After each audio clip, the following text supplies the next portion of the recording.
श्री कृष्ण ने बहुत ही सुंदर शब्दों में कहा है, कभी कभी आपके मन में ये प्रश्न नहीं उठता है कि इस संसार में ऐसा क्या है जिसे पाना असंभव है। उठता है, मेरे मन में भी ये प्रश्न उठता है। फिर मैं विचार करता हूँ, क्या है इस संसार में ऐसा जिसे पाना असंभव है। धन नहीं, यश नहीं, सम्मान नहीं, प्रेम नहीं, तो फिर क्या है ऐसा जिसे पाना असंभव है।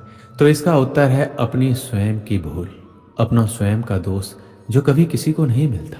और यदि किसी को मिल भी जाए तो वो व्यक्ति अपनी भूल स्वीकार करना नहीं चाहता, किंतु जो व्यक्ति अपनी भूल स्वीकार करता है, अपना दोष स्वीकार करता है, संसार में कुछ भी पाने के लिए कोई उसके सामने कोई भी बाधा नहीं रहती।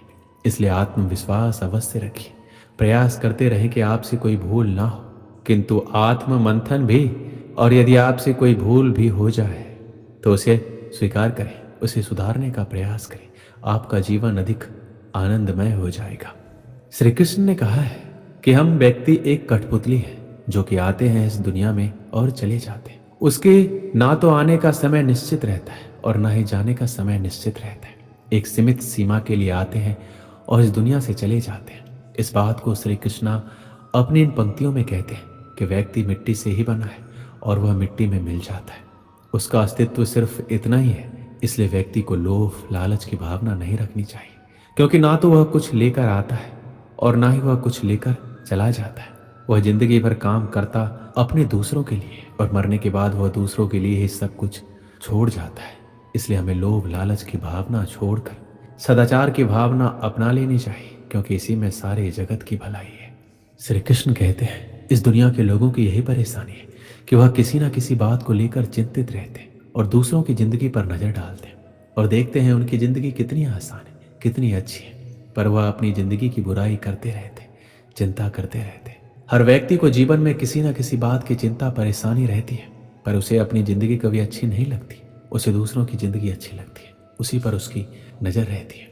हमें चिंता छोड़कर ध्यान रखना चाहिए कि जीवन में जो कुछ भी होगा अपने निश्चित समय पर ही होगा, उस पर हमारा कोई हाथ नहीं है, ये हमारे हाथ में नहीं है। इसलिए चिंता छोड़कर हमें अपने कर्म पर ध्यान देना चाहिए, क्योंकि अगर काम अच्छा होगा तो सब अच्छा होगा। इसलिए चिंता छोड़कर धैर्य रखो, जो होना है वह होकर रहेगा। इसमें ना कुछ हम कर सकते हैं और ना ही हम कुछ कर पाएंगे, ये हमारे हाथ में नहीं है। इसलिए अपने कर्म पर फोकस करें, उसी से इस जीवन का निर्माण और विनाश होगा। श्री कृष्ण कहते हैं जीवन में कुछ पाना हो तो सोच और कर्म बड़े आवश्यक होते हैं, किंतु क्या केवल सोच से, क्या केवल कर्म करने से आपको सफलता प्राप्त होगी? नहीं। कुछ लोग सोचते रह जाते हैं और कर्म नहीं कर पाते और इसी कारण से उन्हें सफलता प्राप्त नहीं होती। कुछ लोग बिना सोचे समझे कर्म करते रह जाते हैं, उन्हें भी सफलता प्राप्त नहीं होती। स्मरण रखिएगा, वृक्ष को काटना हो तो कुल्हाड़ी के लगातार प्रयास करने के साथ ही कुल्हाड़ी किस दिशा में मारी जानी चाहिए, इसका ध्यान रखना पड़ता है। सोच और कर्म इनका ठीक से सम्मिश्रण करेंगे तो अवश्य ही सफलता मिलेगी। श्री कृष्ण ने क्या खूब कहा है, आत्मा अमर है। ये हमारा देह एक रेत के समान है जो आखिरकार मिट्टी में मिल ही जाता है, पर हमारी आत्मा अमर है। ना इसका कोई अंत है, ना कोई इसका मरण है। हमें कोई भी हमारे शरीर को मार सकता है, पर हमारे आत्मा को नहीं मार सकता। वह कभी मरता ही नहीं है, व्यक्ति को कभी मारा नहीं जा सकता है। इस बात को श्री कृष्ण अपनी भागवत गीता की बातों में बताते हैं कि व्यक्ति कभी मरता नहीं है, उसका शरीर मर जाता है, पर आत्मा हमेशा के लिए जिंदा रहता है। श्री कृष्ण कहते हैं आप खुद ही अपने जीवन के निर्माता हैं। आप जैसा बीज बोएंगे वैसा ही काटेंगे। आप जितना परिश्रम करेंगे आप उतना ही अच्छे परिश्रम का परिणाम पाएंगे। आप जीवन में जो स्थान की चाह रखते हैं उस स्थान पर सिर्फ आप एक ही तरीके से पहुंच सकते हैं, वह जरिया है आपकी मेहनत। आप जितनी ज़्यादा मेहनत करके अपना अच्छा प्रस्तुत करेंगे उतना ही अच्छा आप पाएंगे। आप खुद अपने जीवन के निर्माता हैं। आप अपने जीवन को बना सकते हैं, बिगाड़ भी सकते हैं, पर लाखों लोग अपने जीवन में कुछ ऐसी आदतों को अपना लेते हैं जिससे वह अपनी राह कभी खोज नहीं पाते, वह रास्ते से भटक जाते हैं। हर एक व्यक्ति बड़े बड़े स्थान अपने जीवन में चाहता है, पर वह उसके लिए काम नहीं करता है और इसका परिणाम वह कुछ नहीं बन पाता। आपको अगर अपने जीवन में कुछ करना है तो आपको अपने जीवन का निर्माता बनना खुद पड़ेगा, उसे निर्माण करना पड़ेगा। जब तक आप नहीं सीखते तब तक आप जीवन में कुछ नहीं कर सकते। इसलिए श्री कृष्ण कहते हैं कि आप अपने जीवन के स्वयं ही निर्माता है, इसलिए आप अपना ज़्यादा समय अपने काम को करने में ही निकालें। इसलिए आप अपना ज़्यादा समय अपने काम को करने में ही निकालें। श्री कृष्ण कहते हैं हम सब के जीवन में कभी न कभी पत्थरों का योग होता ही है। ये संसार हम पर कभी न कभी पत्थर बरसाता ही है, कभी हमें बुरा समझकर, कभी असफल मानकर, कभी बुद्धिहीन मानकर। कारण बहुत सारे हैं, किंतु इन पत्थरों से हमें चोट खानी है या नहीं, हमारे हाथ में है। या तो आप इन पत्थरों से चोट खाकर आंसू में डूब सकते हैं, या फिर आप इन पत्थरों से सेतु बनाकर समस्या का सागर पार कर सकते हैं। निर्णय आपका है। ये पत्थर प्रतीक है हमारी निंदा का, हमारी आलोचना का, और जो इस आलोचना को नकारात्मक ले गया वो केवल कष्ट ही पाएगा, और जिसने इस आलोचना को विकास का आधार बना लिया वो सफलता के शिखर चढ़ेगा।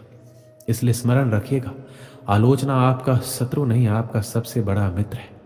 श्री कृष्ण कहते हैं कि धर्म को अपनाना हमारे अस्तित्व में है और वही हमारी पहचान है। हम अपने धर्म से पहचाने जाते हैं, क्योंकि हमारा जितना अच्छा धर्म होगा उतना ही अच्छा हमारा आचरण होगा। अपने आचरण को सुंदर बनाने के लिए हमें अपने धर्म को और भी बेहतर बनाना पड़ेगा। ये बात है महाभारत की। उन दिनों पांचों पांडव और समस्त कौरव गुरु द्रोण से धनुर्विद्या की शिक्षा प्राप्त कर रहे थे। गुरु द्रोण ने एक दिन उनकी परीक्षा लेने का विचार किया और इसी उद्देश्य से उन्हें जंगल की ओर लेकर गए। काफी दूर चलने के बाद वो जंगल में एक स्थान पर पहुंचकर ठहर गए। वहां एक ऊंचा और विशाल पेड़ था।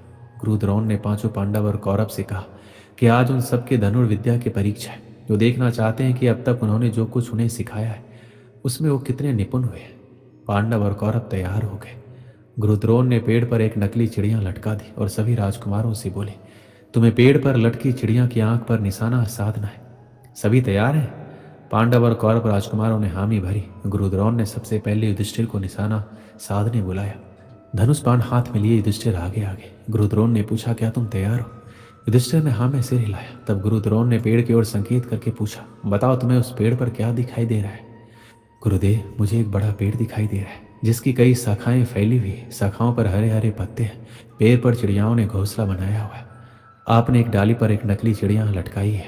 युधिष्ठिर ने पूरा वर्णन कर दिया। गुरु द्रोण ने कहा, युधिष्ठिर तुम अभी इस परीक्षा के लिए तैयार नहीं हो, पीछे जाकर खड़े हो जाओ। युधिष्ठिर चला गया। गुरु द्रोण ने भीम को आगे बुलाया। वही प्रश्न दोहराया, बताओ भीम, तुम्हें इस पेड़ पर क्या दिखाई दे रहा है? भीम ने 2 कदम आगे जाकर वर्णन किया, मुझे ये धरती, आकाश, घना जंगल, गुरुदेव आप और ये घना पेड़, इसकी पत्तियां और इस पर लटकी चिड़ियां दिखाई दे रही है।